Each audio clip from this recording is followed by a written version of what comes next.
quantity surveyors. 54% reported shortage in other construction professionals and 61% reported shortage in bricklayers. In Wales, construction workloads have increased, almost entirely driven by publicly funded house building projects and other public sector works. Whilst many Welsh chartered surveyors expect employment levels to increase over the next year, the apparent skill shortage across the sector means that many firms will struggle to recruit the staff that they require.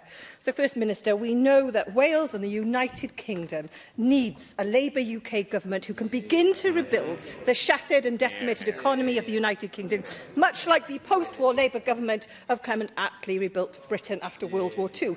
First Minister, in the meantime, what actions are the Welsh Government taking to ensure that Islwyn and Wales have enough suitably qualified people in this vital sector of the construction industry? Very good. Well, thank you, Ryan Passmore, for that. We certainly know the prescription offered by the UK government. It's let them pick fruit. That was yesterday's message from the Home Secretary. She said, of course, they would need to be specially trained to make sure they knew a strawberry when they saw it. But the idea that after 13 and more years of a Conservative government, that is the best they have to offer people in the United Kingdom. It tells you everything you need to know about the current state of thinking in the UK government. The member for Islwyn is absolutely right, Llywydd, that the construction industry is busy in Wales, but it is busy because of the pipeline of public funded projects which this government continues to pursue across Wales. Private house building is falling here in Wales and in the constituency of Islwyn, for example. 84 new homes for social rent and shared ownership are being constructed in Blackwood, and nearly £6 million of the investment needed for that will come directly from the Welsh Government. We go on working with the industry to invest in the skills that will be needed for the future. But it's true as well, Llywydd, that the industry itself must invest. It must make sure that it sets out career pathways for young people, young women and young men, showing them how the skills that they can acquire can be put to good use and how they will be careers for them in the future. It's a partnership approach that is needed. It's why here in Wales, ministers chair the Construction Forum. It will meet again in July. The Minister for the Economy, the Minister for Climate Change will both attend. And together, we will address the challenges which undoubtedly exist for the sector. Laura Ann Jones. Diolch, Llywydd. First Minister, in 2022, the Welsh construction output reached £5.7 billion. However, this has been in part of a gradual decline since 2004, when the output was nearly £7 billion. Construction businesses in Wales contribute to 14% of all employers, a crucial pillar of the Welsh economy. The latest Qualifications Wales release of data showed that by the end of 2022, there was a 7.9% decrease in certificates awarded for construction, planning and built environment sector, as you just outlined, compared to the end of 2021. So, First Minister, what actions are you taking to ensure that this doesn't become a long-term trend and that we can attract more people into the construction industry? You just said that it is needed, so why hasn't action been taken sooner by this government? Well, what lies behind the figures quoted by the member are the choices that young people are able to make. And it's why I said in answering the original supplementary question that this has to be a partnership between the industry itself and Welsh Government. Welsh Government is investing in the skills, in apprenticeship programmes, in modern methods of construction, making sure that the skills young people acquire will fit them for the future. The industry has a responsibility to make the jobs that it is able to provide attractive to those people there in the labour market. Young people are a sought-after commodity in the Welsh economy, and there are many other sectors competing for those young people. That isn't a job for the Welsh Government alone. That is a job for the industry as well, to tackle some of the reputational issues that affect the choices that young people make, to make sure that young women are comfortable in building sites and in construction projects. The industry has a job to do to make sure that its image and the reality live up to one another, and that the effort that the Welsh Government wants to make alongside the industry is met by the steps that the industry itself needs to take. Cwestiwn 2, Gareth Davies.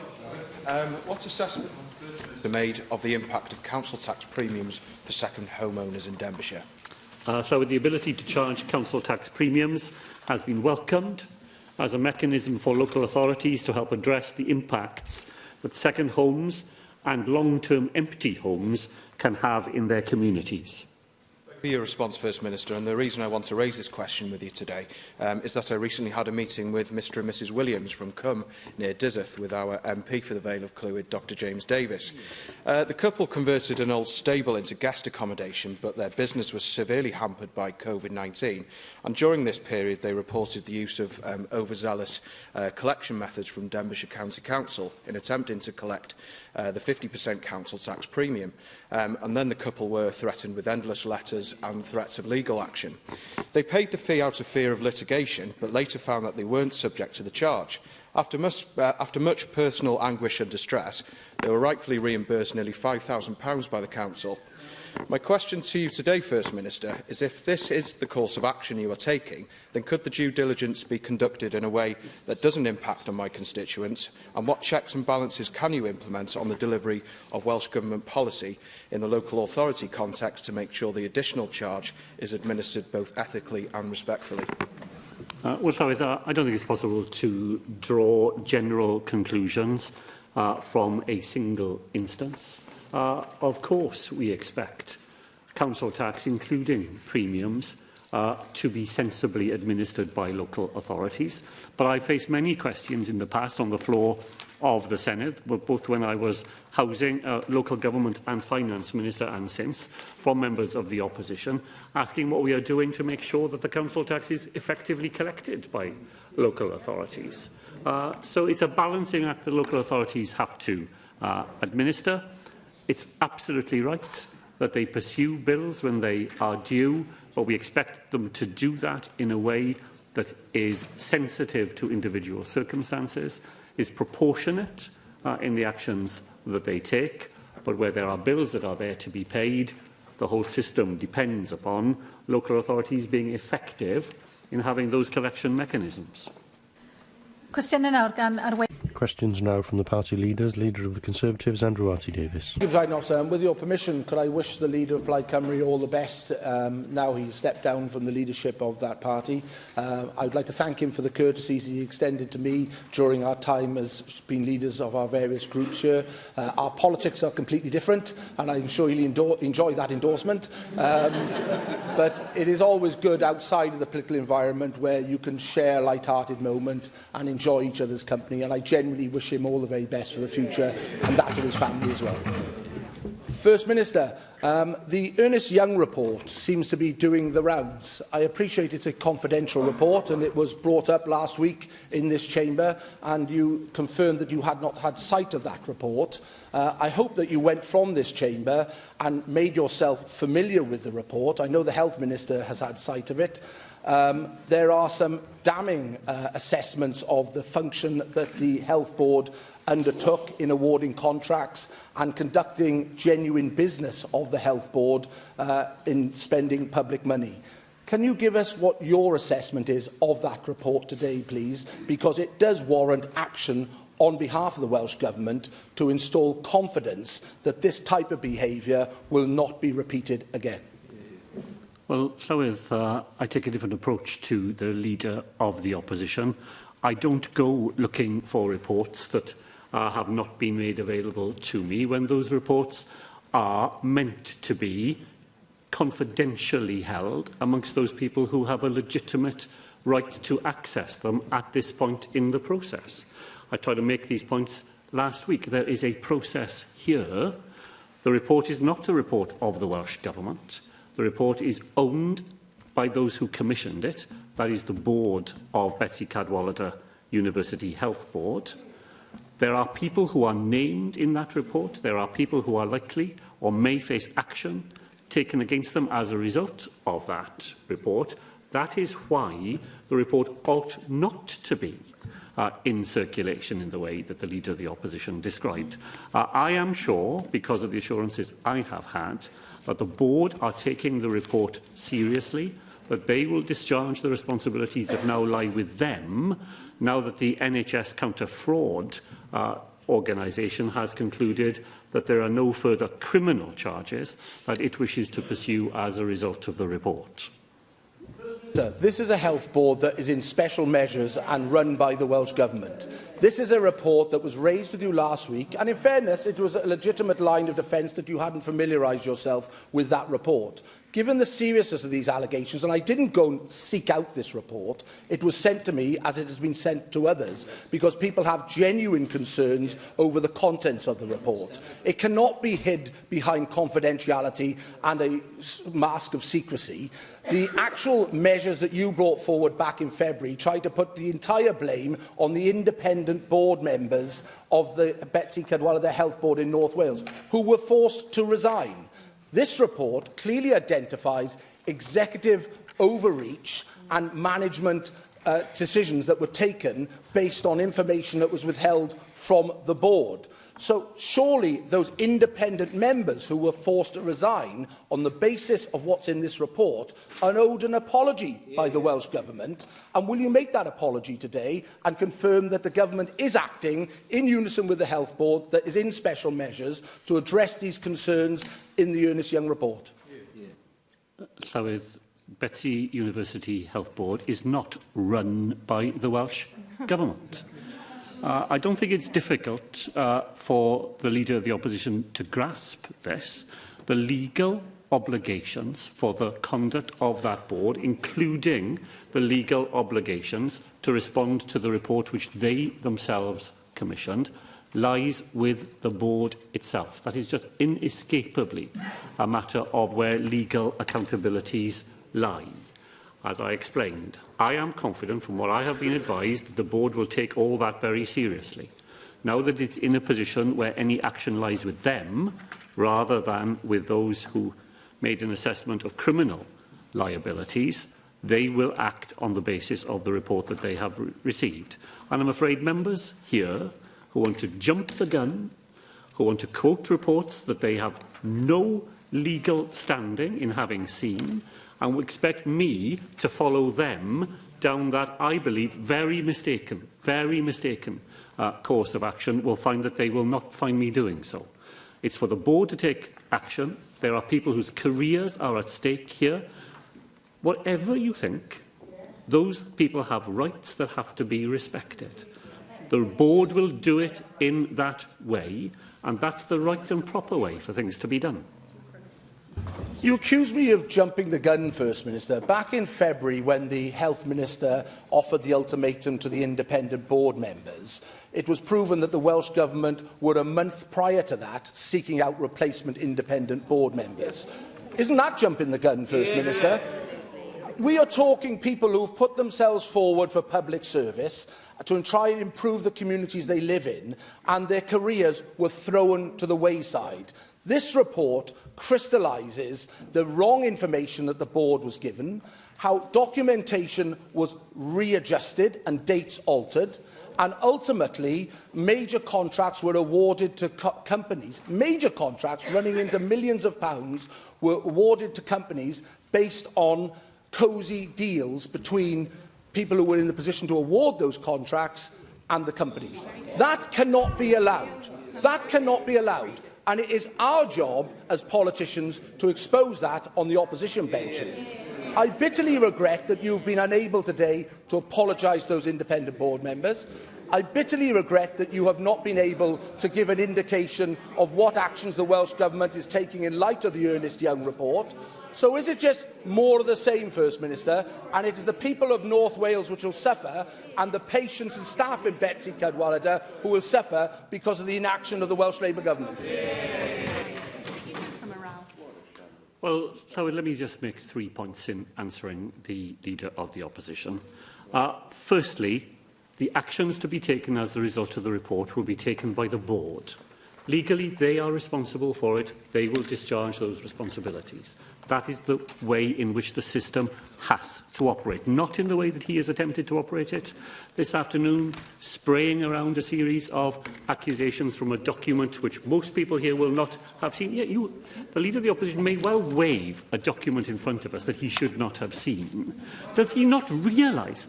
Is his grasp of proprieties so redundant that he does not realise that, quoting to me a report that he has received through means which are not legitimate, is not the way in which business can ever properly be conducted? Thank goodness the conduct of government is not in the hands of people whose grasp of right and wrong in these matters is so completely in the wrong place. I certainly don't apologise for the actions which have been taken in order to put the board of Betsy Cadwallader in the place where it needs to be. I'm telling this, I think, for certain, Llywydd, that had we not taken action on the basis of the reports that we have seen, which are properly in the public domain, which report to the fact that that board was simply no longer able to operate. If the Minister had let that lie there and had done nothing, I would certainly be facing questions from the Leader of the Opposition this afternoon. Of course, the Minister was right to ask, and of course, any responsible government thinking ahead to courses of action which it may need to adopt was right to prepare for those eventualities. What people in North Wales will want to know is that since those actions were taken, further measures have been put in place to strengthen the board. New members of the board have been recruited. Additional specialist and independent advisers have been secured to make sure that where mistakes were made in the past, they will not be repeated in the future. And where individuals have questions to answer, the board will make sure that those questions are asked and the actions that are necessary will be properly pursued in the way that anybody who has a legitimate interest in the proper conduct of public affairs in Wales would wish to see them pursued. Plaid Cymru. Leader of Plaid Cymru, Adam Price. Diolch yn fawr, Llywydd.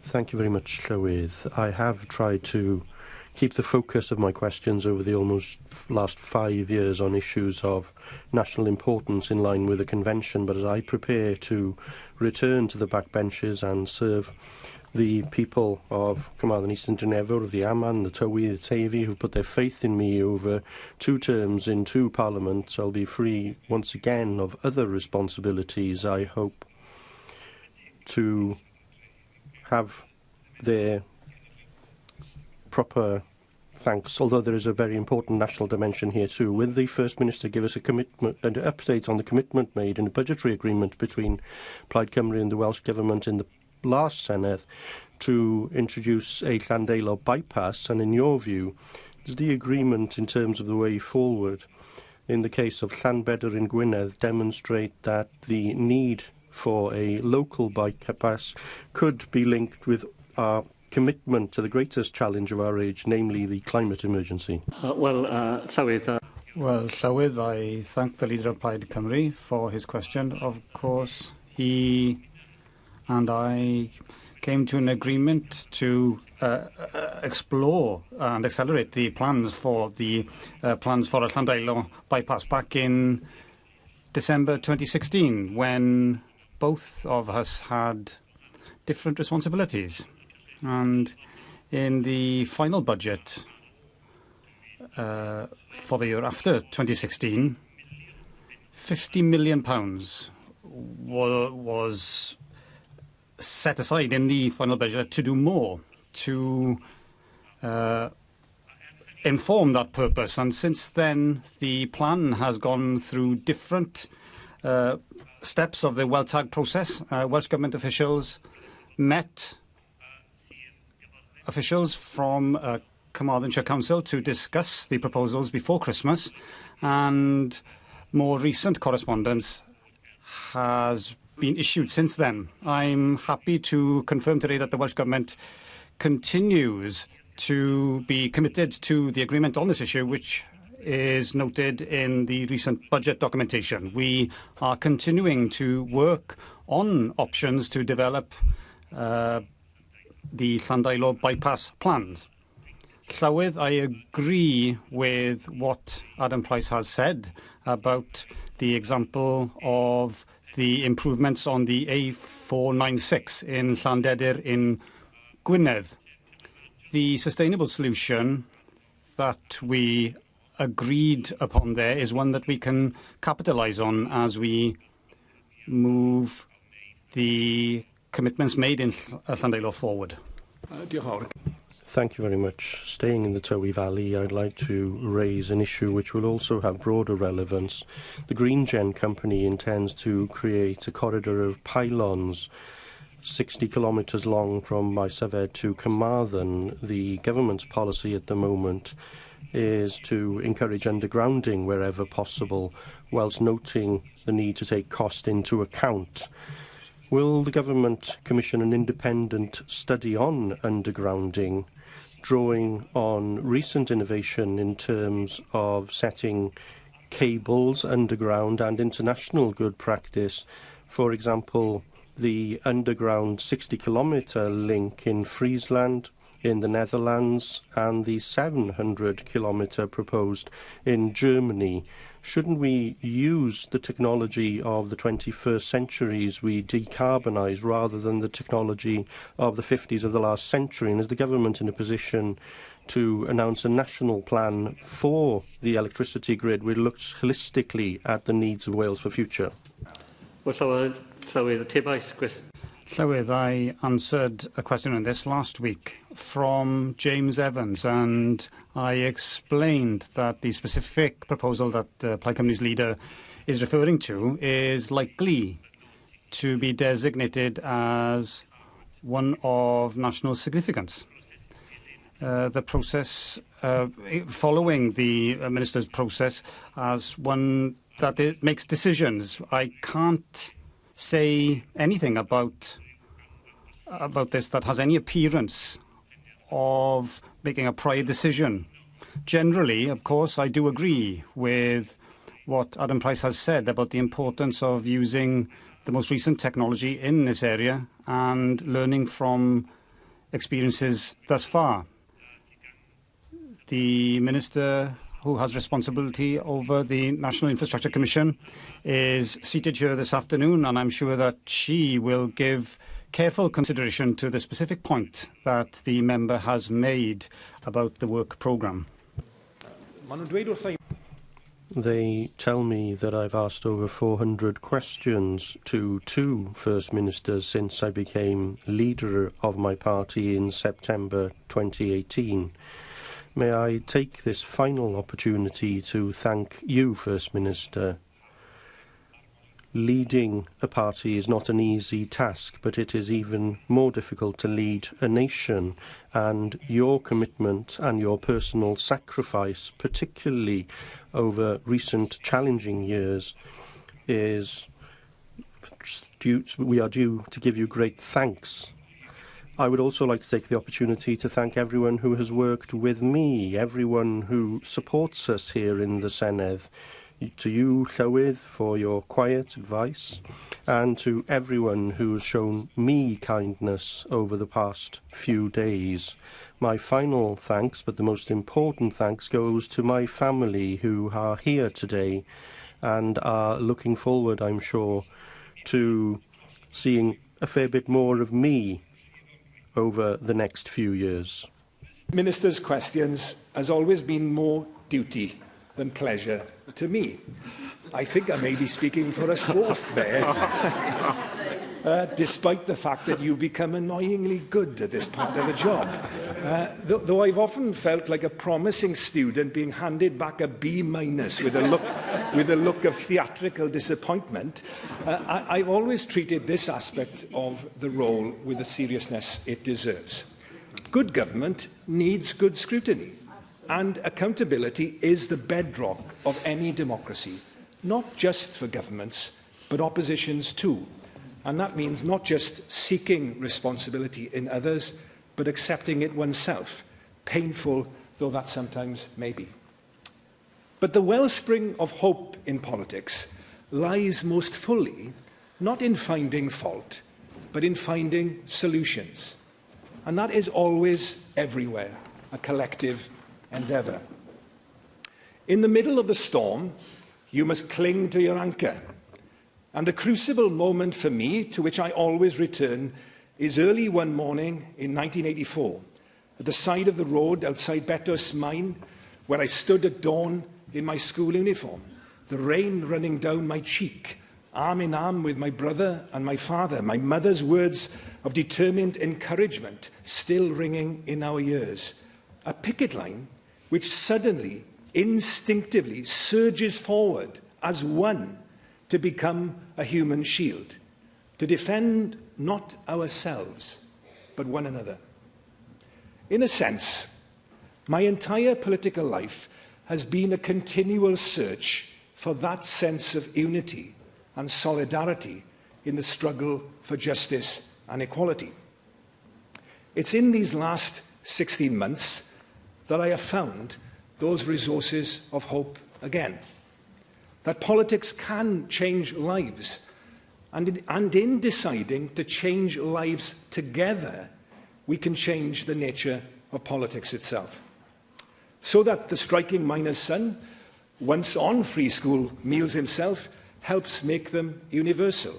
That the young activist who occupied an executive home, gold taps and all, in Carmel, Carmarthenshire during the 1988 Newport Eisteddfod, helps create the most radical package of measures on the housing crisis seen anywhere in the United Kingdom. That the English monoglot boy from Amman Valley Comp helps create a future Cymru where Cymraeg belongs to all. That is not down to me. That is down to us. A sense of us that you and I and our colleagues shaped between us. For what is the social in socialism and the national in Welsh nationalism, if not the idea that there is something which connects us beyond our own self-interest, bigger even than the narrow confines of party loyalty? And so perhaps, as I leave this leader's lectern behind me, I can be candid about the political truth that dare not speak its name. We disagreed on many things, perhaps most notably Welsh independence, though I'm not alone in thinking that your performance as First Minister has often felt like an extended audition to become in the future Welsh Republic our version of Michael D. Higgins. But for all our disagreements, there was always... It is a compliment coming from this side. But for all our disagreements, there was always a common core. Mabon acheo, cehadi achri gabar. We are two socialists from Carmarthenshire, hewn from the same root, on the left wing of both our parties, who, through design or default, we will leave it to others to decide, have ended up implementing policies in many areas more radical than either of our manifestos. But beyond us, there is a deeper truth that will outlast us. That in this place, what unites most of us is ultimately more important and more enduring than anything that divides us.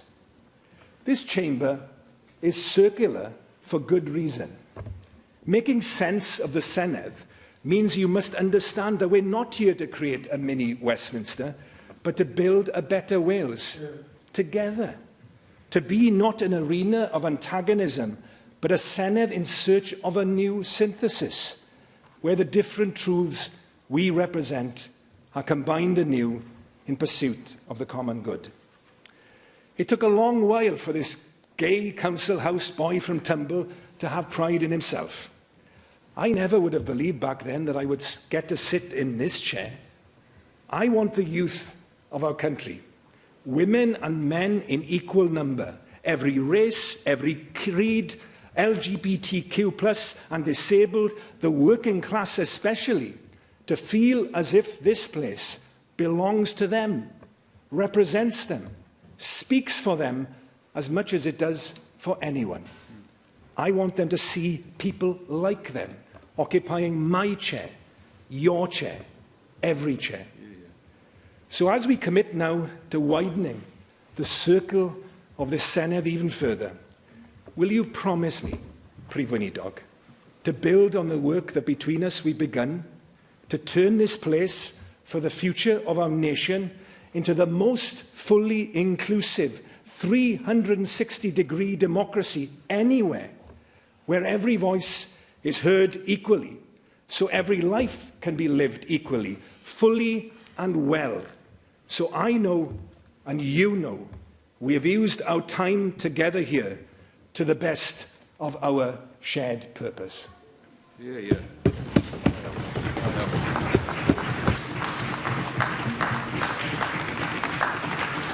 Well, Llywydd, could I say at the outset, thank you very much to Adam Price for the very kind personal things that he said at the outset, and it's great to see his family all here today in the Senedd today, and it was a privilege once again to meet your mother on the way into the chamber this afternoon. The leader of Plaid Cymru has said this afternoon, Llywydd, with which I entirely agree. Of course he is right. We disagree on many things, and that's the beauty of our democracy, that we can do that, and we can do that here while knowing that behind those individual examples of disagreement, there lies an enormous amount of agreement about the purpose of politics here in Wales, which is exactly as the leader of Plaid Cymru has said. Ambitions shared, I think, across the whole chamber, expressed in very different practical ways, but united in the belief that what we do here belongs not to us, but to the people who put us here, and our ambition always is to try to make things better for them in ways that they would recognise as reflecting their circumstances and their preferences. Adam Price said, Llywydd, that in his politics he was dedicated to finding solutions. And let me say to the Chamber, having spent many hours together finding ways of turning the cooperation agreement between our two parties into those practical actions, that is exactly my experience of working with a leader of Plaid Cymru. I've often thought in politics, Llywydd, that there are only two classes of people. There are people who come through the door when there is a problem to be solved, whose instinct is to make that problem even bigger, to find even more things that you've now got to address, to even new angles of difficulty that you haven't yet come across. And then there are another group of people in politics who, when they come through the door and there is a problem to be solved, their instinct is to find solutions, to look for ways in which common ground can be forged together. And I feel I have been fortunate during the 18 months that I've worked with a leader of Plaid Cymru in the cooperation agreement, that has always been the way in which he has come to the table. So while we will go on differing, I'm quite sure in the future about many things, the fundamentals, and particularly the point that the leader of Plaid Cymru made towards the end, about the way in which, beyond today, we will bring forward legislation to reform this Senedd, to make it fit to discharge the responsibilities that people in Wales put in our hands, and to make sure that the people who arrive here in the future fully reflect the diversity and the nature of today's Wales. I look forward to the next 18 months, to bringing that piece of legislation in front of the Senedd, to debating it robustly, but always to do it in the spirit that we've heard from Adam Price this afternoon. And indeed, Adam Price, true to your word, you did test the patience of the Llywydd with the length of the contribution of your final statement on dymuniadau gore. But best wishes to you, Adam, for your future in this Senedd. Question 3, James Evans. Diolch, Llywydd. Will the First Minister outline how the Welsh Government plan to engage with the local community over the future use of Jarlston Farm? So the Welsh Government will work with the local community council, Powys County Council and the Banau Brycheiniog National Park Authority to promote constructive community consultation on future use of Jarlston Farm. Diolch Prithwn Idog. In March, the Economy Minister wrote to me in a reply to a letter I sent to him where he asked for my support in ensuring the local community are provided with accurate information on this matter. Subsequently, on the 6th of April, the Minister informed me that he'd be using the Community Council to inform members of the community about the proposal. That all seems reasonable to me. However, subsequently, after several resignations from the Community Council and then only having 3 current members, residents in Talabont rightly are concerned about the Community Council's ability to provide them with the accurate information they require. First Minister, the community is divided over this matter, and some good faith and engagement from the government would help in bringing the community together. I have therefore, following representations from the community, organised a meeting in Talabont on the 8th of June, and I've invited the Minister and officials from Welsh Government to attend. So, First Minister, can you confirm today to me and the community that you will ensure that someone from your government will attend that meeting so that the community can get the accurate information that the Economy Minister has previously asked is provided to the community? Well, Llywydd, I entirely agree about the importance of accurate information being provided. The way in which we will do that is the way I outlined in my original answer. It is working with organisations on the ground who have a democratic mandate and who are purposed for that end.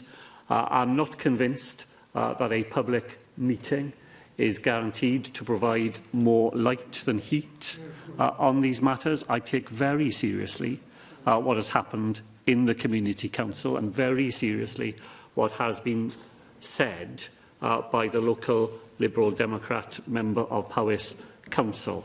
Llywydd, members here may have seen her reports of bullying and harassment from some of the plan's oppositions, constant barrage of threats and aggressive criticism designed to undermine and discourage. That is not, I'm afraid, an encouraging context into which to expect officials of the Welsh Government to be propelled. I want to have exactly what James Evans has said this afternoon. I want to have an informed discussion. I want to make sure that facts are genuinely available to anybody who is interested in them, but I want to do it in a way that allows some of the heat that has been seen in that debate to be toned down and a greater emphasis on proper information sharing and reasoned debate. And I'm not convinced, I'm afraid, that a public meeting of the sort the member has described is the best way at this point to bring that about. Cwestiwn 4, Janet Finch-Saunders. Llywydd, will the First Minister make a statement on the provision of allotments across Wales? Llywydd, our allotment support grant has earmarked £1.3 million over the next 2 years across local authorities to help improve and increase allotment provision. In addition to this dedicated fund, other programmes, such as the Community Land Advisory Service, also support the development of allotments. Thank you.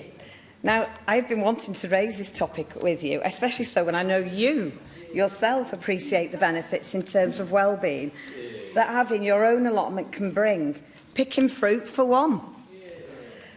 I think that was lost on some members, but anyway. Our natural environment and nature benefits from the use of allotments in terms of the seeds sown, the flowers grown and the vegetables harvested.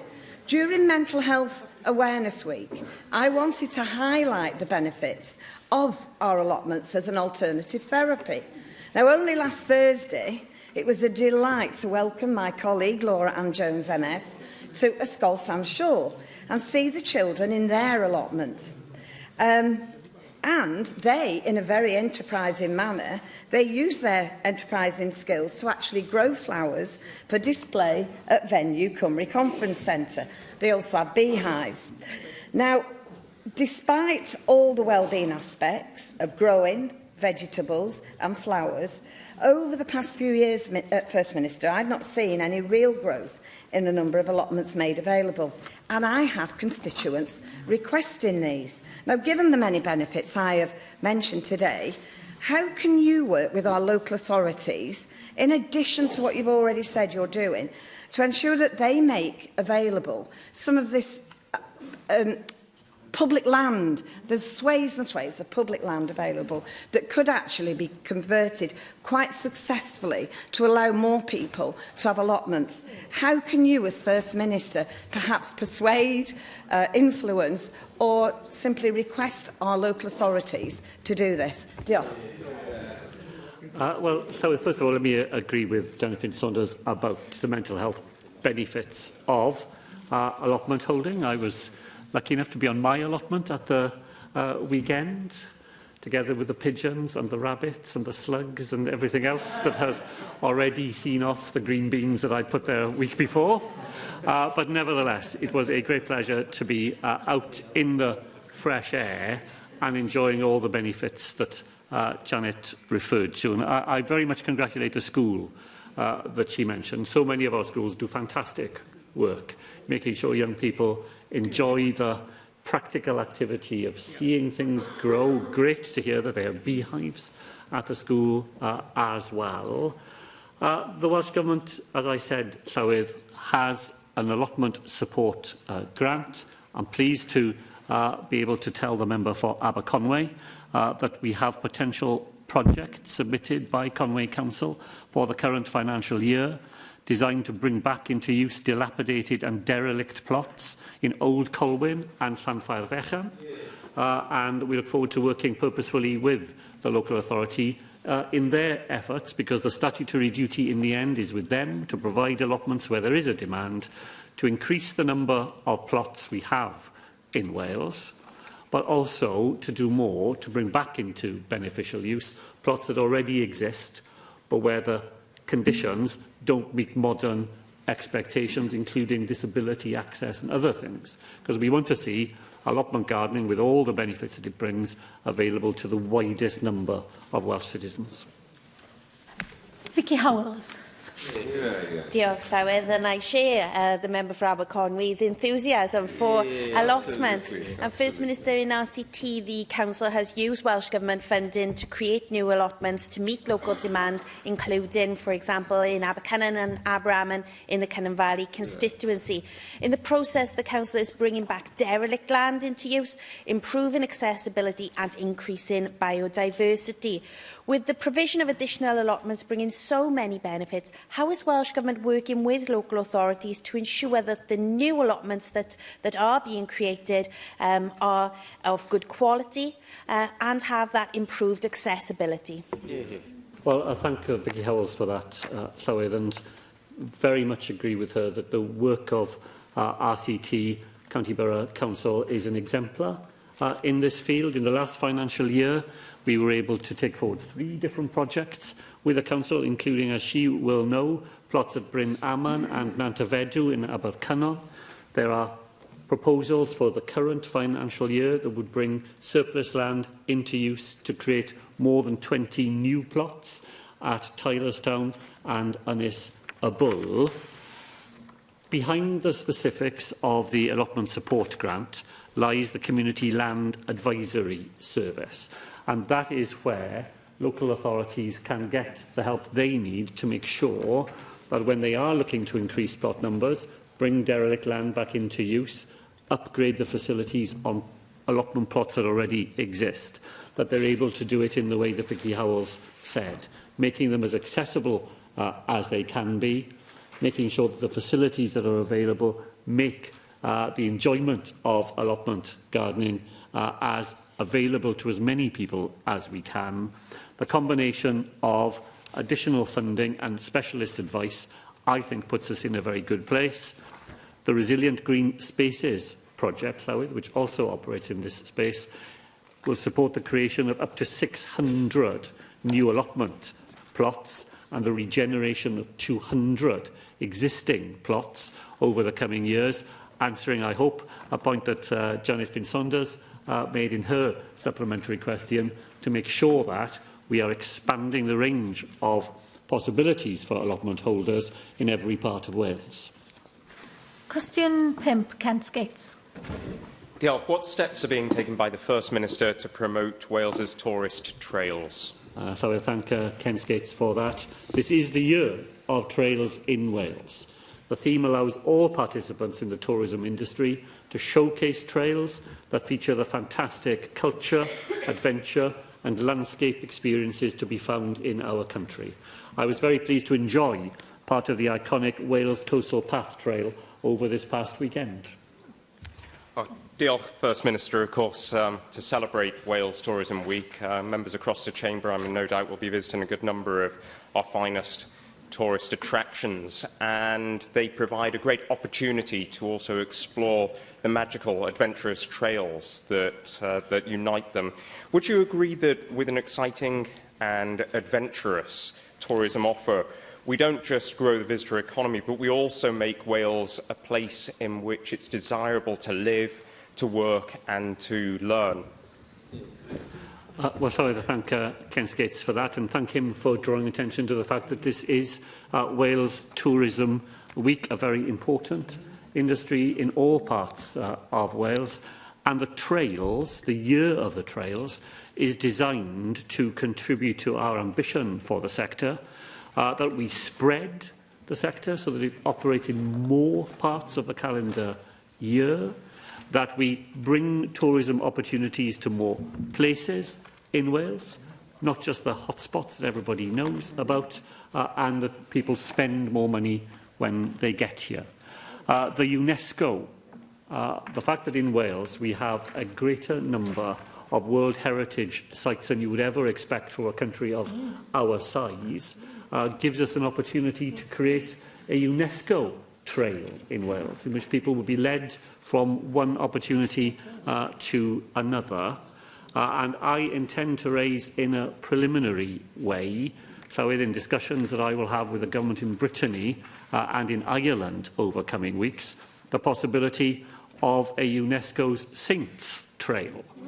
We already have Saints Trails here in Wales, and when I was in UNESCO in Paris a few weeks ago, they said to me that they thought the future of their World Heritage designations lay in cooperation between different nations, and bringing Wales, Brittany and Ireland together to create new possibilities would go even further to realise the advantages that Ken Skates mentioned in his supplementary question.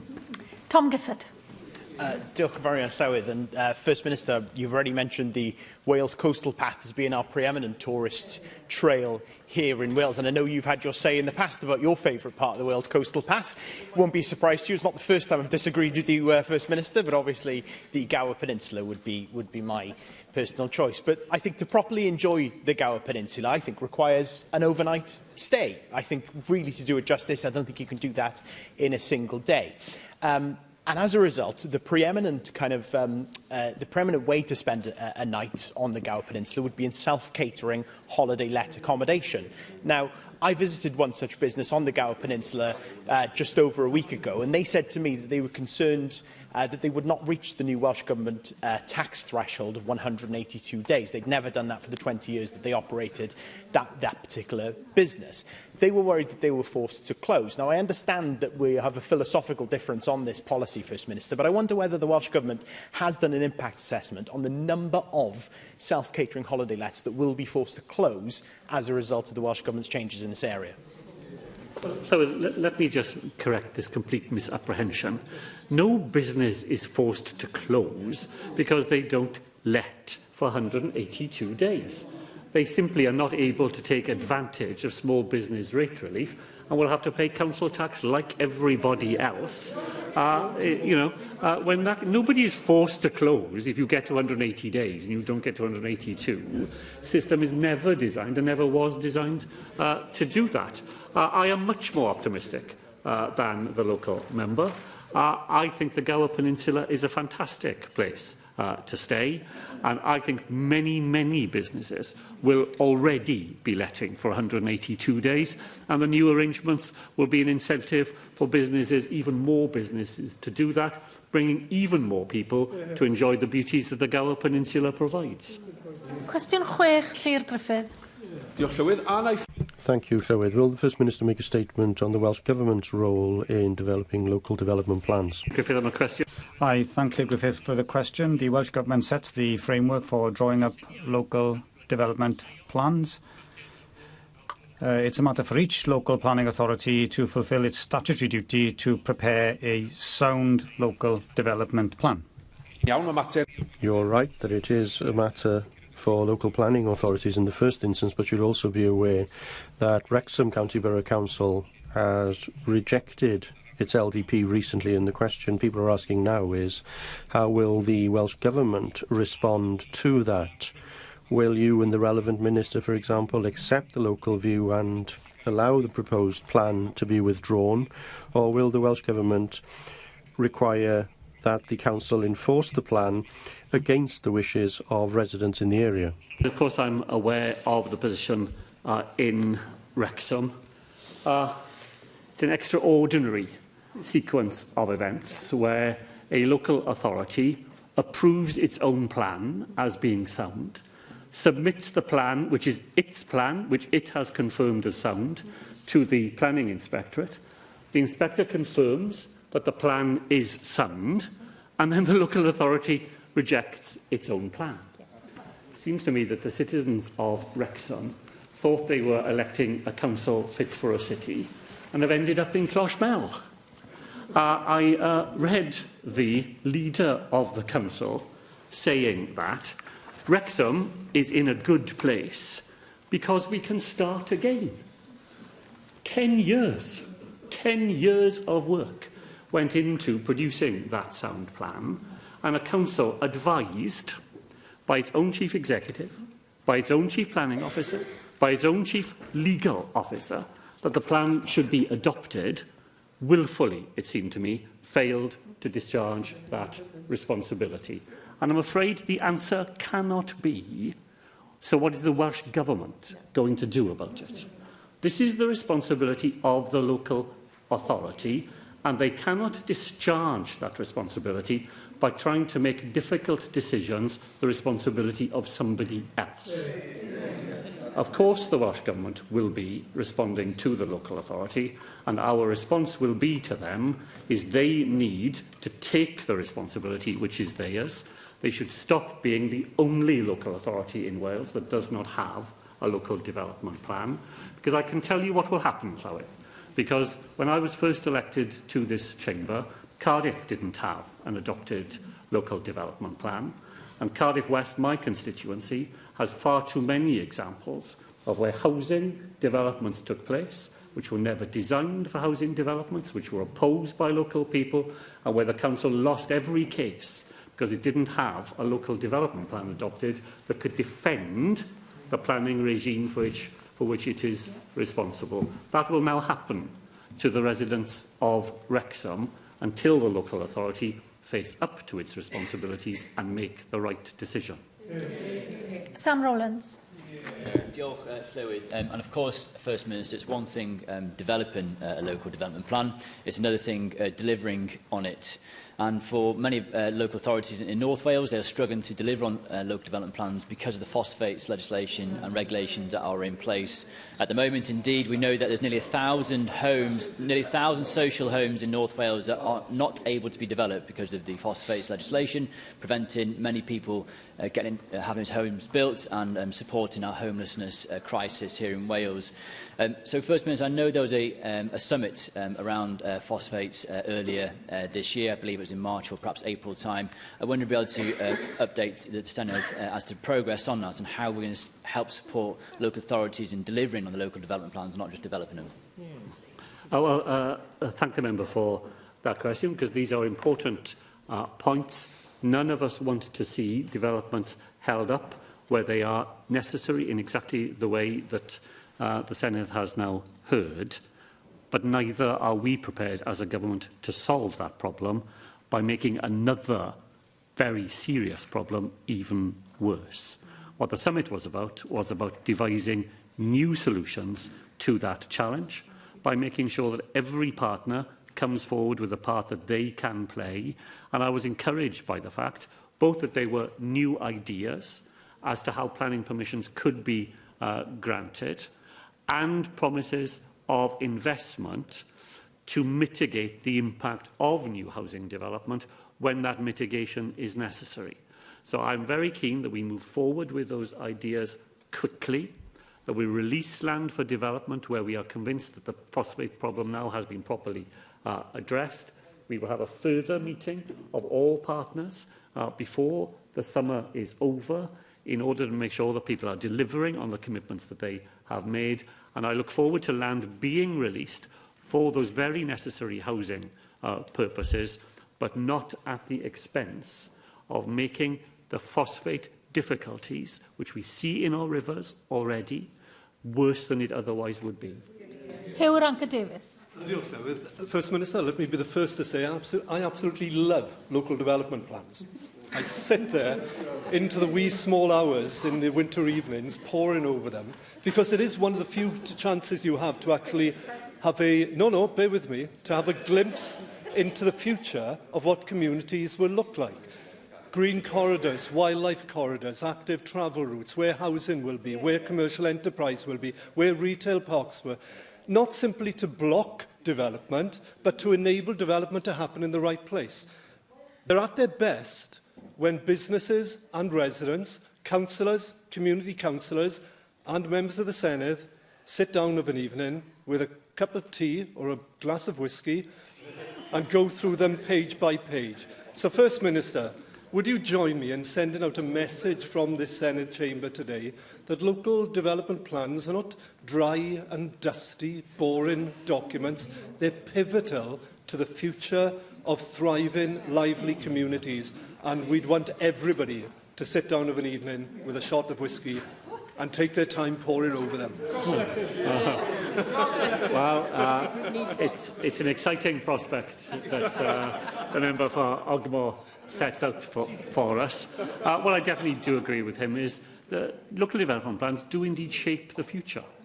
My anxiety for people in Wrexham is that without such a plan, they will see their green spaces and their green corridors now at the mercy of people where there isn't a plan to protect those places. I read the whole debate that was held in Wrexham County Borough Council, and I was astonished to read people arguing that if you didn't have a local development plan, you somehow wouldn't have any development. That would be the end of development because you didn't have a plan. Exactly the opposite is true.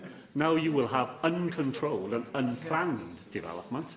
The reason why people do spend time, community councils, interested local groups, the reason they do spend time, as Hugh Ranker has said, looking through the detail of local development plans, is you can see there where the future of those communities will lie.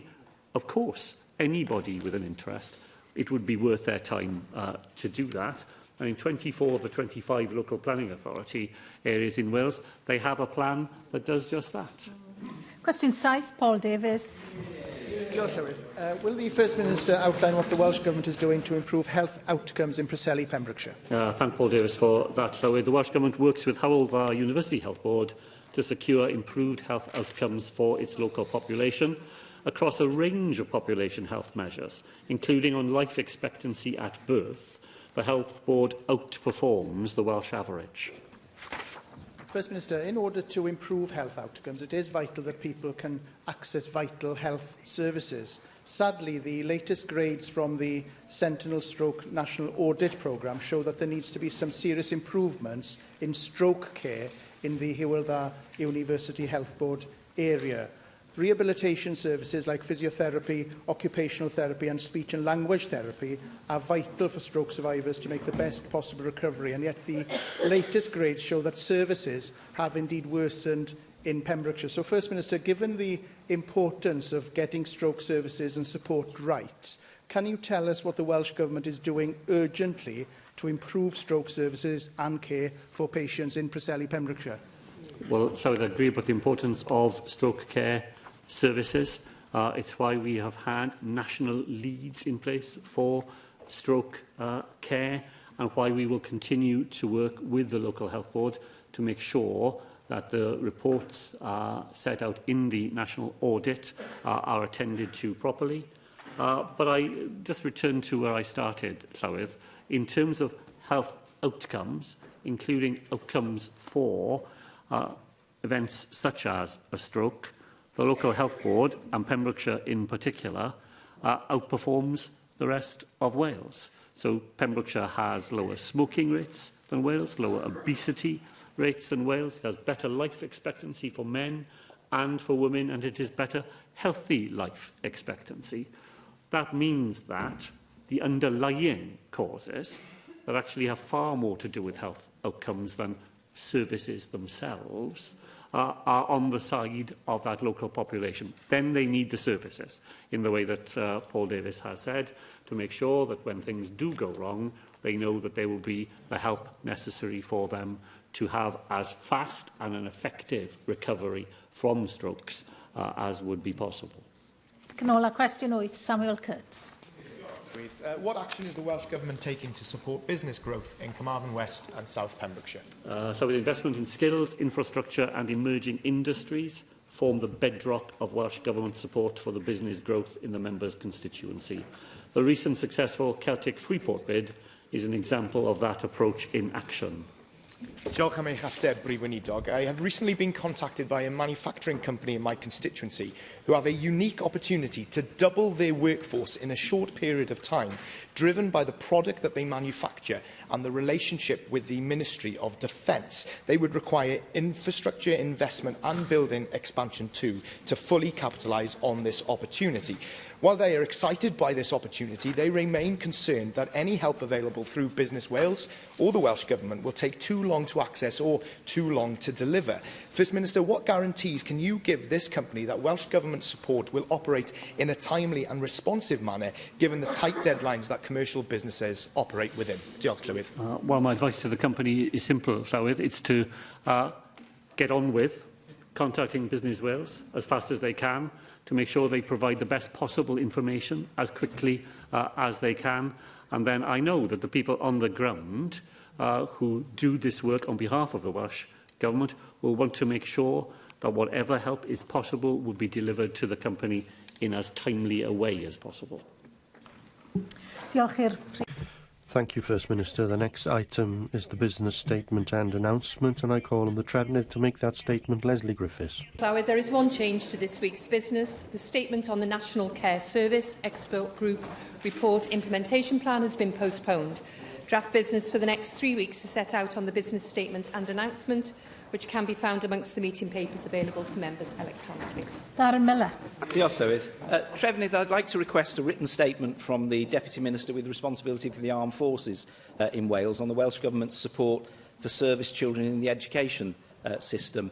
You may be aware that Ysgol Pen-y-Bryn in Colwyn Bay, my own constituency, was recently given a silver award as part of the Supporting Service Children in Education Wales's fantastic Armed Forces Friendly Schools initiative, which of course encourages schools to embed very good practice for supporting service children, create a positive environment for service children to share their experiences and to encourage schools to become more engaged with their local armed forces community. I know that you'll want to join me in congratulating Ysgol Pen-y-Bryn. It was the first school in Wales to get this prestigious award, but I think we'd all like to know what further work the Welsh Government can do to promote that particular scheme in other schools across Wales. And in addition, I note that the First Minister is going to be making a statement on international relations in a few weeks' time on the 13th of June.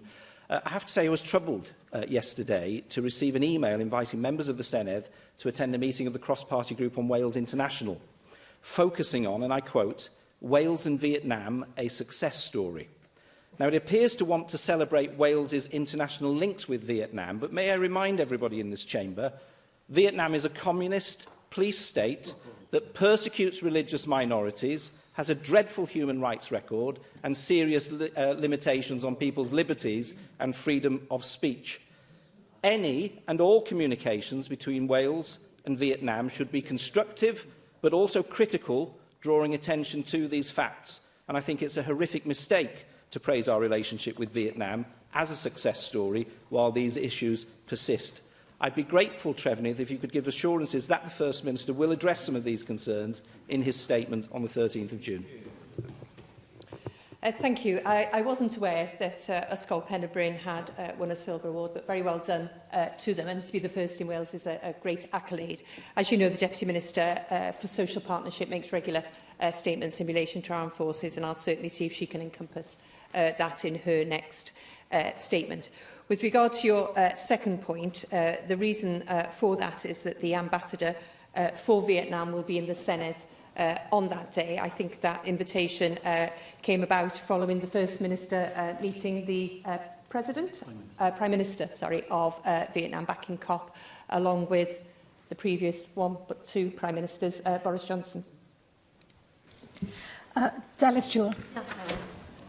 A few weeks ago, Merthyr Council rejected an application for the Force of Vran open cast coal mine to continue operating to the relief of climate campaigners, but drone footage and photographs have shown that coal mining has continued in that area in spite of the absence of planning permission. Now, I understand that the Welsh Government has said that responsibility for this lies with the Council, but campaigners have contacted me in disbelief that the Council hasn't enforced their decision. Coal mining has continued in direct contravention of the Council, of the climate crisis and the wishes of nearby residents.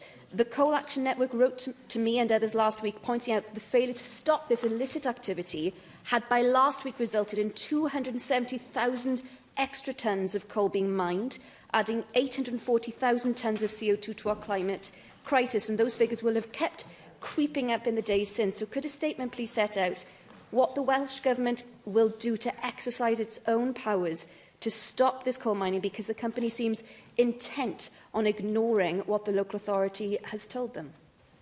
Thank you. Well, we have received allegations that the operator is still coaling, but I do think from what's been assessed is that the allegations seem to be based on members of the public observing coal being transported from the site rather than evidence of excavations. Plans are not ongoing for the planning application there. As you say, it was refused at committee by Merthyr County Borough Council last month in line with officer recommendations. And the operator doesn't have the option of appealing the decision. Obviously, that decision would be for the determination of Welsh ministers, so I can't say any more. Mike Hedges. Diolch, Lywys. I want to ask for two government statements. The first is a government statement on providing an update on the devolution of the aggregate levy. The Silk report on financial devolution recommended the partial devolution of income tax, the devolution of stamp duty and land disposal tax, which have happened. It also recommended devolution of the aggregate levy, which was stopped by the European Union. Now that we are not subject to European Union rules, what progress is being made in devolving the aggregate levy? I'm also requesting an update on Swansea Bay and West Wales Metro. I am aware that studies with Welsh Government and local authorities are taking place to develop plans to provide better connectivity within South West Wales and the potential of a faster service between West and South Wales. Can the Government provide a progress report on this project? Because I speak from somebody who comes from Swansea. We seem to hear an awful lot about the North Wales Metro, an awful lot about the South Wales Metro based upon Cardiff, but there seems to be almost complete silence on the South Swansea and West Wales Metro. Thank you. I think you asked me a question a few months ago, probably about 3 months ago, around the aggregate levy and the devolution of that. And I don't think there's been a huge amount to update you on since that time. And I know, as you say, aggregates are a valuable Welsh natural resource, and we absolutely recognise that the devolution of the aggregates levy could be beneficial to both our fiscal and our environmental aims. So we do continue to be open to further conversations with the UK Government on possible devolution of the levy, recognising that there are a number of key issues that I think have to be considered, in particular the potential cross-border and block grant impacts that could arise from devolution of that levy. We're also really interested to learn from the Scottish Government's experience that as they move forward in their approach to developing a devolution of Scottish aggregates levy, so we can apply that learning to our future considerations. In relation to your second point on the West Wales Metro, our regional transport support will change the way that we travel. The Deputy Minister is obviously working to create a very modern, sustainable rail, bus, cycling, walking networks to create a range of different parts of the transport network. And I know that that is going to be playing a critical role as we move forward with our regional metros. You mentioned, obviously, North Wales Metro and the South Wales Metro. And obviously, each region has very different needs dependent on their rurality and geography.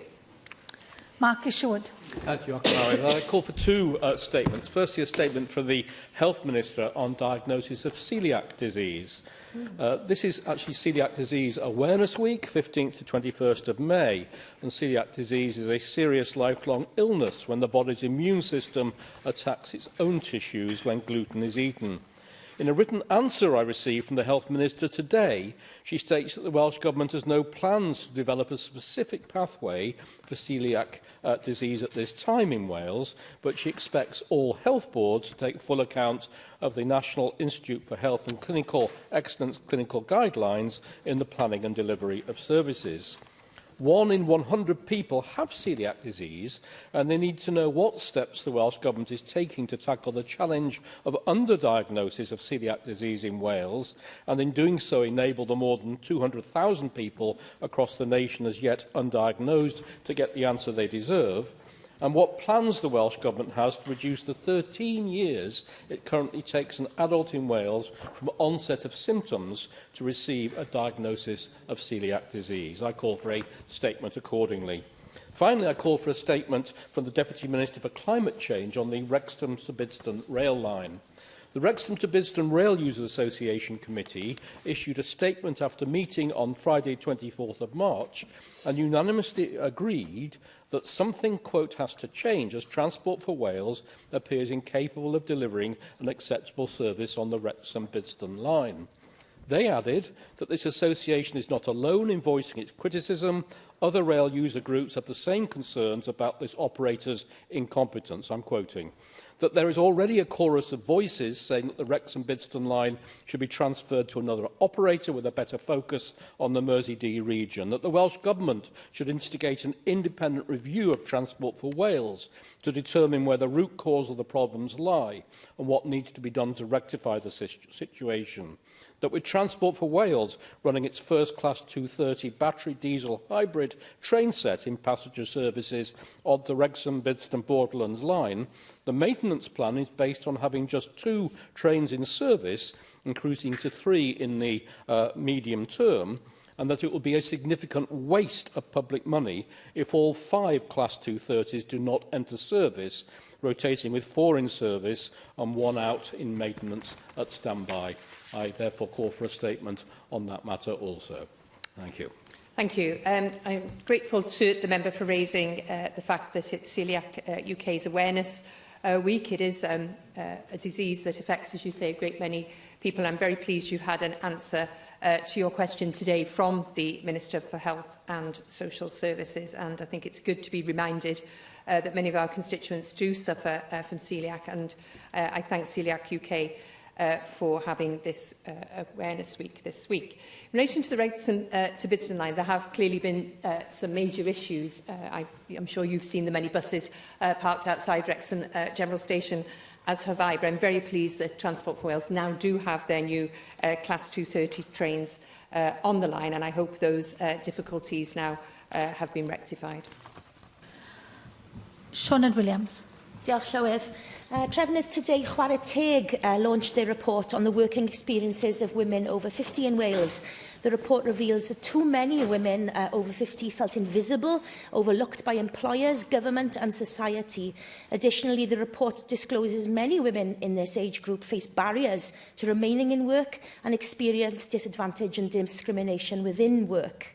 Caring responsibilities are preventing women over 40 in progressing their careers, and the menopause affect many women's ability to work, with 27% of women having taken time off due to menopause symptoms, but less than half had told their manager the real reason for their absence. The gender pay gap also widens with age, reaching 21% for women aged 50 to 59. As I'm sure you'll agree, these findings highlight the need for more work to be done by the Welsh Government in reducing the discrimination that women over 50 face in the workplace. So I'd like to ask for a statement, please, regarding an update on Welsh Government strategies to help combating this issue. Thank you. We are working very hard to create a more equal and prosperous Wales where everyone's got an opportunity to play their full part in our economy and our society, and supporting older workers to stay in work does offer employers, I think, a rich source of talent and experience, and provides a catalyst for a much more inclusive workplace overall. You raised a very important point, I think, about caring responsibility. Older people are much more likely to have caring responsibilities, and that's why I think it really is important to have flexibility in the workplace as both means of attracting people to that workplace, but also retaining employees there as well.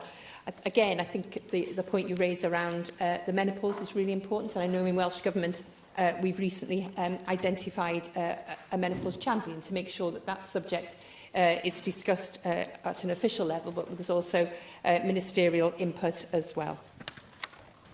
Vicky Howells. Diolch Llywydd. Trefnydd, you will be aware of recent calls from the European Students' Union for the UK to rejoin Erasmus+. The union described the decision to leave the scheme as foolish and self-destructive, and I know the Welsh Government has also condemned the decision, which is bad for Welsh students and bad for Welsh universities. I'd welcome a statement from the Welsh Government setting out its continued support for the UK to rejoin Erasmus+, and also how taith can be used to bridge the gap for Welsh learners in the meantime. Secondly, I continue to be concerned about the numbers of children and young people using e-cigarettes and vapes. I know both the Welsh Government smoke-free strategy and the tobacco control delivery plan talk about working with children and young people to help them remain smoke-free and better understand the role that e-cigarettes play. But please could we have an update from ministers on this important work? Thank you. I think foolish, destructive and very short-sighted, I think, is a fair analysis of the UK Government's decision. It became very clear very quickly, I think, that they were absolutely entrenched in that decision to withdraw from Erasmus+. And as you say, we now have taith. You know, the Welsh Government took very swift, I think, and decisive action to set up taith and ensure young people in Wales continue to have life-changing international exchange experiences. And taith absolutely put learners in Wales at the heart of the programme, with additional funding available for those from disadvantaged backgrounds, disabled people and those with additional learning needs. And I just think it's gone from strength to strength. It's been there now for just over a year, and we've seen funding awarded to support almost 7,000 inward and outward mobility activities, involving learners and staff from right across Wales and the globe. You make a very important point, I think, around e-cigarettes and vapes, and as you know, we do have our smoke-free Wales strategy and the tobacco control delivery plan. We are seeing smoking rates in children and young people falling, but of course we can't be complacent. And the plan does set out the way we will take action to protect children and young people from second-hand smoke, for instance, as well as trying to denormalise smoking in our society. And I think that's where, you know, vapes do, unfortunately, normalise that. So we published our new tobacco strategy, A Smoke-Free Wales, back in July of last year. Our ambition is for Wales to be smoke-free by 2030, and that does set out 3 themes in which we'll drive our actions, and one of which is future generations.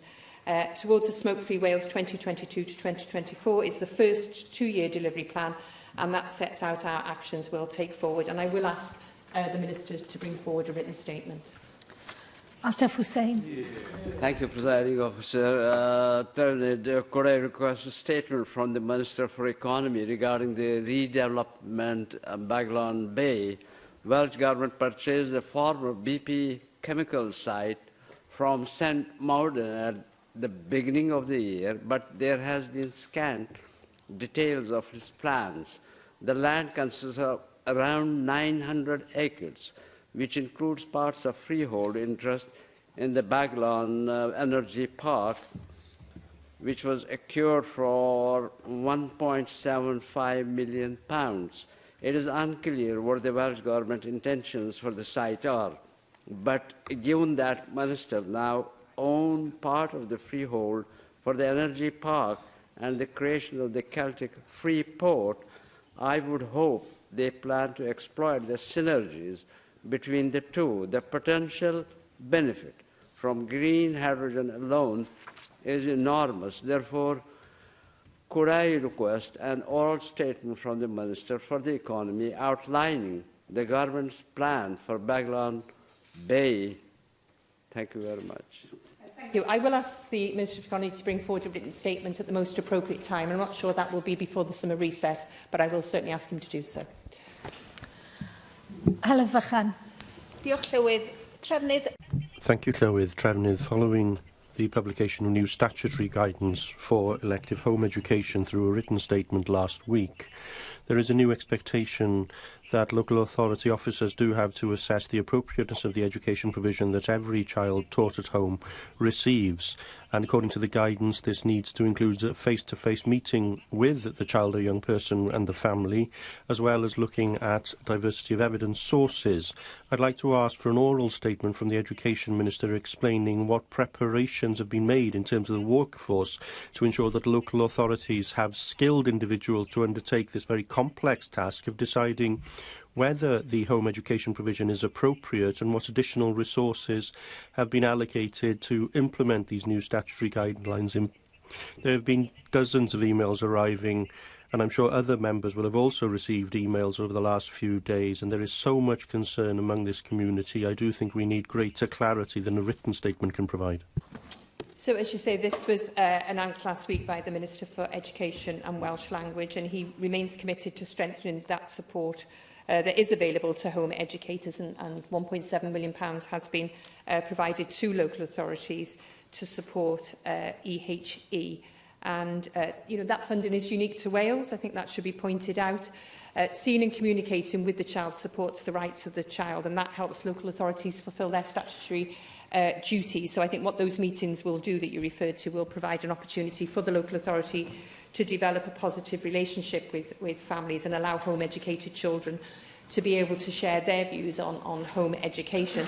The Minister is currently reviewing legal advice in respect of the database, for instance, and having a look at other options for implementation. So I don't think a statement is appropriate at the current time.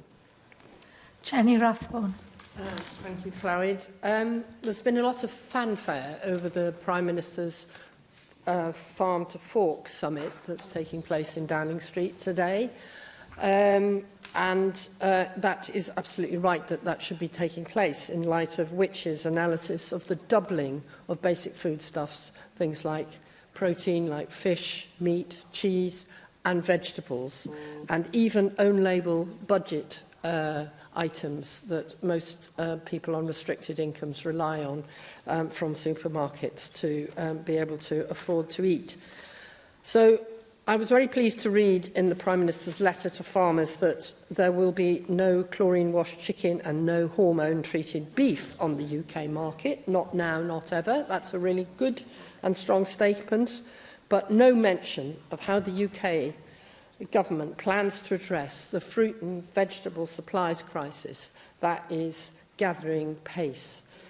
Spain has announced a £2 billion investment in the crisis in southern Spain, but the European Commissioner for the Environment has said this is probably far too little too late, and that the drought disaster in Spain is likely to also impact on southern France, Spain, Italy and Germany as well. So the likelihood of supplies of vegetables and fruit arriving in this country anytime soon is really, really worrying. And I just wondered if we could have a statement from you, Minister, and Trefnydd, about how we are going to resolve what is a very serious situation.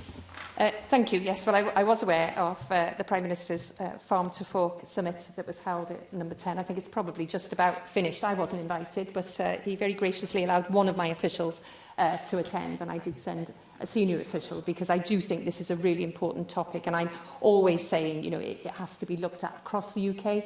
Food security, food supply is integral across the UK. We can't do it on our own, so I'd be very interested to hear the outcome of the summit. You'll be very well aware we've had lots of conversations, Jenny Rathbone, around horticulture and what we're doing, but probably what I'll do is bring forward a written statement when I've had the opportunity to listen to my official, hear what went on today, because it was a surprise that this summit was held today. But I am very pleased. I was very pleased to hear the Prime Minister's comments that you referred to, because we certainly didn't get that assurance from his immediate couple of predecessors. Davis. Could I ask for a statement from the Minister for Finance and Local Government this afternoon? I'm sure your ears are burning there, Minister.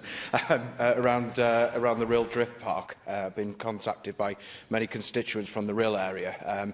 It's an adventure playground that's had to make way for sea defences on the prom, and where we welcome sea defences in the area, it's sadly made way. It was a popular adventure park in the area that attracted visitors both near and far, as it had unique playing facilities and was enjoyed by many local children and children from further afield as well.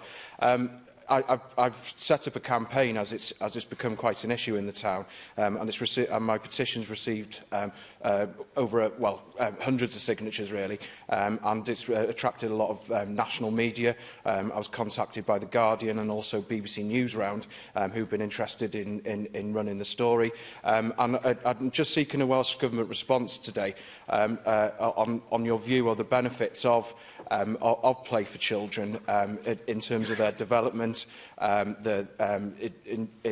their early years, and also the benefits it gives for socialisation within communities, and also their ability to develop more throughout their formative years. And also, will you join me in calling on the local authority to relocate the park to another area in the town?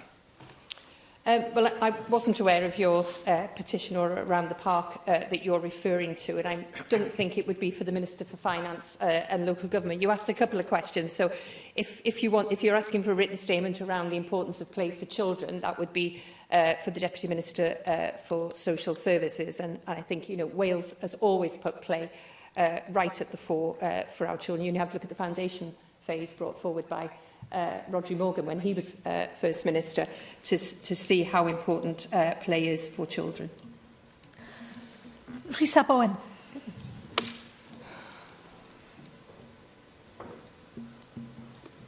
Thank you, Llywydd. Trefnydd, could I ask for two statements, please? As you know, this week is also Dementia Action Week, and this year the importance is timely diagnosis, and the important message that this is not about getting older. Called getting ill. Research by the Alzheimer's Society Cymru suggests that 1 in 5 people in Wales waits for more than 6 months before talking to a professional health worker about their concerns and their possible dementia symptoms or the symptoms on a relation to them. And we know now that drugs do show very promising signs of slowing down the deterioration of the mind if early diagnosis is made. So I'd like to ask for a statement from the Health Minister about the work that the Welsh Government is doing to promote accurate diagnosis and timely diagnosis, dementia diagnosis. And the weekend, over 100 people marched from Pentyrch to Rhyd Lafar to show how impractical it is to move the surgery from Pentyrch out of the village. Can we have a written statement, please, on guidance for local authorities on consultation with communities before taking such decisions? Thank you. Thank you. It is indeed Dementia Action Awareness Week, and just looking around the chamber, it's good to see members from all parties displaying the PEL badges to support the week. And as you know, the theme of this week is supporting early diagnosis, and that's absolutely a key area of our Dementia Action Plan, and the plan's backed by £12 million of funding, outlines Welsh Government's commitment to support people living with dementia and their families. In relation to your second point, I don't think that would be an issue for a written statement. That would be a matter for the Health Board and the local authority. Samuel Kurtz. Diolch, Llywydd. Trefnydd, I would like to urgently call for a statement from the Deputy Minister for Climate Change regarding the safety of the A477 road in my constituency. On Saturday, my constituent Ashley Rogers was involved in a road traffic collision whilst riding his motorbike at the Nash Fingerpost junction between Milton and Pembroke Dock on the A477. The 29-year-old died at the scene, leaving behind an 18-month-old son and his devoted fiancée, Jess. The family are completely broken, and I pay tribute to Ashley and send my sincere condolences to his family and friends. This is not the first, and if the Welsh Government don't act, then it won't be the last accident on this stretch of road.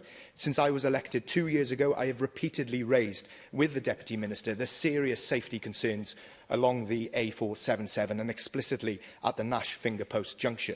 In a response I received from the Deputy Minister on the 22nd of October, there was a pledge to, I quote, progress consideration of the technical report recommendations when funding becomes available. But he added that, due to competing priorities and pressures across Wales, funding is not available for this scheme this year. I'm sorry, but this is not good enough. Not for Ashley and his family, and certainly not for the other fatalities that have occurred on this stretch of road. Frankly, it's unacceptable, especially given that safety concerns have been raised over a decade ago by the MP Simon Hart. I'll leave you with the words of one of Ashley's family members who wrote to me saying, "There have been numerous accidents there and unfortunately very many deaths. It needs to be changed now. Not next week, not next year, but now. Please stop the Welsh Government from spending money on wasteful issues and find the money to change this road junction." Diolch, Llywydd. I was extremely sorry to hear about the incident you referred to, and I'd like to pass on Welsh Government's condolences to Ashley's family. Welsh Government takes road safety very seriously, and we do await the latest details of the accident you referred to from the police to help inform if measures are required to be implemented at this location. As I think probably the Deputy Minister explained to you, we've undertaken a road safety review of the A477 Nash Finger Post Junction, and that scheme will be evaluated again along with other eligible schemes as part of this financial year's allocations. Diolch i'r trefnydd. Eitem... I thank the Trefnydd. Item 3 is next. The motion under Standing Order 16.5 to establish a Senedd committee, and I call on the Trefnydd once again to move the motion. Lesley Griffiths. Rhina Piorwerth i siarad. Diolch yn fawr iawn. Thank you very much, Llywydd. My Plaid Cymru colleagues have been consistent from the very earliest days of the COVID pandemic 3 years ago in arguing that we would need a Wales-specific COVID inquiry to investigate a wide range of issues about Wales's preparedness and response to that pandemic. And to me and many others, not least the families of the COVID bereaved, that was absolutely necessary to seek the truth and learn lessons. Welsh Government chose not to allow such an inquiry and chose for Wales to be covered only as part of that general UK inquiry that we now know is underway. An inquiry where the Welsh NHS isn't even on the list of those providing evidence. Now, the Scottish Government did rightfully and decisively act early and established a Scottish inquiry with the chair of the UK COVID inquiry admitting clearly herself that the inquiry she will lead cannot cover every issue relating to Wales. It begs the question as to why the Welsh Government did not follow Scotland's step. Nonetheless, I welcome this first step towards the establishment of a special purpose committee to analyse the Welsh Government's response to the COVID pandemic. And in fact, we co-proposed the original motion supporting this, not because it's enough, but because it is at least a means to seek some answers through identifying the most obvious gaps in the UK inquiry. Some of those areas we need answers about were identified in 3 reports by the Senedd Health, Social Care and Sports Committee in the 5th Senedd. A wide range of issues were covered by that committee, from PP issues to what happened in our care homes here in Wales. We need to know what the gaps are now.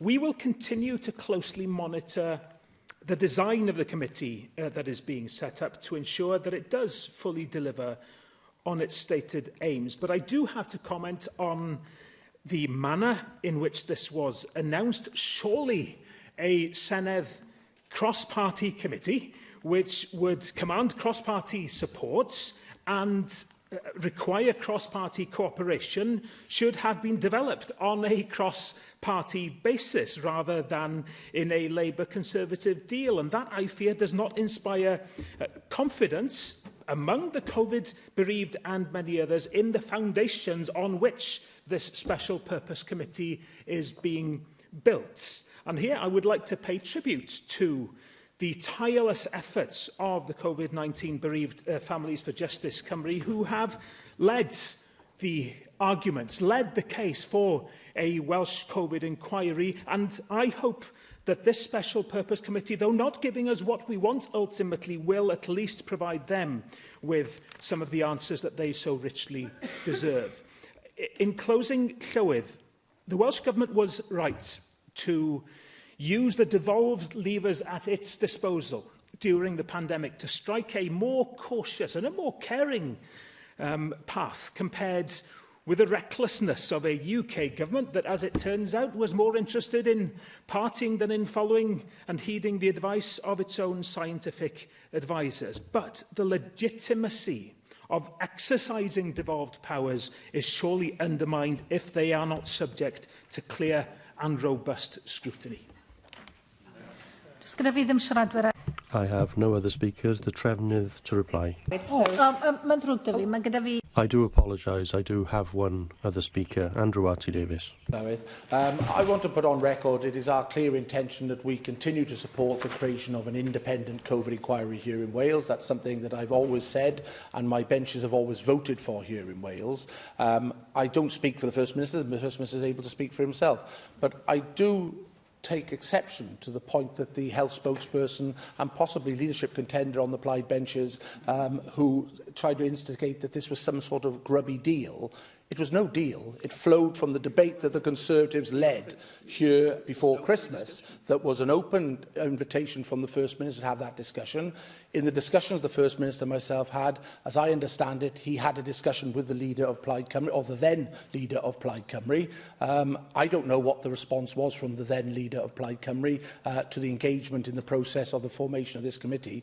But it is regrettable that the health spokesperson for the Plaid Cymru group has tried to paint this as some sort of deal when it merely seeks to put a measure in place. I'll take the intervention in a minute. It seeks to put a measure in place because the government benches have the vote to stop the independent inquiry.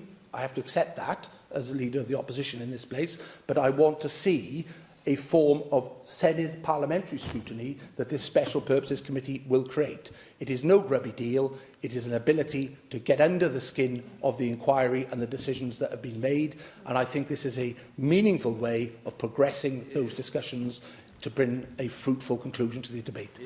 Yeah, just a very brief intervention. I thank you for taking that intervention, just to make the case, of course, that we work together on making that submission to the Senedd to discuss a special purpose committee towards the end of last year. And my point is that cooperating on something that will be a cross-party special purpose committee would add to that belief that this is a transparent way forward to try to seek some answers. Point you make, but I reiterate the points that I made in my remarks, that as I understand it, there was a discussion with the Plaid Cymru group. I know I had a discussion with the leader of Plaid Cymru. Appreciate an informal discussion that was, but to try and paint the picture that two parties got together to create this and exclude everyone else is wrong. Trefnydd. Diolch, Llywydd, and I would just reiterate what the Leader of the Opposition has said. Welsh Government worked with the opposition party, the Welsh Conservatives, in relation to the establishment of this special purpose committee. There's certainly no deal been made. I appreciate what Ffrin ap Iorwerth has said. I mean, he will also appreciate that health is not part of the cooperation agreement, for instance. So I don't think, the implication certainly was that a grubby deal had been done. I think this is far too serious an issue to be portrayed in this way. The pandemic touched the lives of everyone in Wales, but of course, especially those families, many families who lost a loved one. And it's right that the decisions taken by the Welsh Government and also by Welsh public bodies are openly and properly scrutinised. And we continue to believe that the best way to do that is through the UK COVID-19 inquiry. We continue to engage fully with the inquiry to ensure our actions and decisions are fully and properly scrutinised. And since last year, I know we've provided a significant number of statements and documentation to allow the inquiry to carry out its very important work. And as the UK COVID-19 inquiry moves through each of its modules... Minister, sorry. There's an intervention request. Sorry, could I just... Can I just finish? Yes, of course. As the UK COVID inquiry does move through each of its modules, this special purpose committee will allow the Senedd to determine whether there are any gaps, for instance, in relation to Wales' preparedness and response. I'll take the intervention. Thank you for taking my very brief intervention. I concur with my colleague Rhyn. Just to also highlight, we understand that the bereaved families were not aware of this proposal. Many of them were in contact with us to say that they weren't aware of the proposal from Labour and Conservatives for this special inquiry. I wonder if you could just clarify that, and also how you intend to work with them in relation to this special committee. Thank you. Thank you. Well, as you... There's an attempt by Darren Miller to answer the question, I think. I think what he wants to do is intervene. I wanted to intervene on the Minister, if I'm allowed to, prior to her... It's up to the Minister whether she allows the intervention. It's a matter of public record that we requested the establishment of this committee in a Senedd debate, and that there was an offer then from the First Minister to meet with the Leader of the Opposition in order to take something forward. There's nothing hidden from the COVID-bereaved families group that all of us in this chamber have been engaging with on a regular basis, including the Welsh Conservative team. So I was going to say that obviously the debate that the Leader of the Opposition referred to in his intervention is a matter of public record. We believe as a government that this special purpose